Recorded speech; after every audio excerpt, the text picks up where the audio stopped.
Kim Sayan. Kim, sa estado ngayon, nasaan si Kim si Yan sa puso mo? Past tense, present tense, o future tense? Napakatalinong katanungan, Mr. English teacher. English teacher.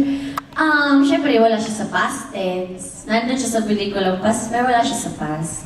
Nasa present or future. Wow! Gaano kaliwanag yung future tense? Gaano kaliwanag? Kasing liwanag po ng pagtatanong din sa amin.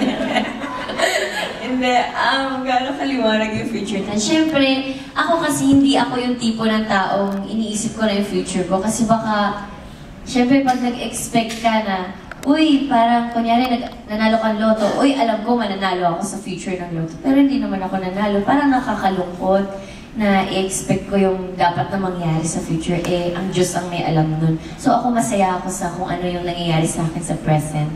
And yun yung ino-nourish ko. Sabi ng nourish. Spell.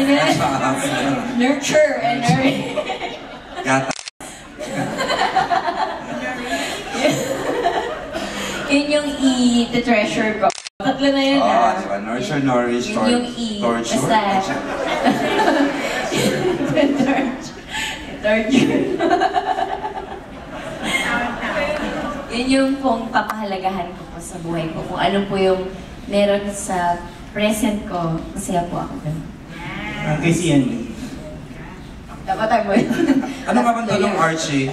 Sa estado ngayon, nasaan si Kim Chiu sa puso mo? Sa past tense, present tense, o future tense? Definitely wala naman po siya sa past. So, syempre po, of course, nasa present at syempre nasa future din po.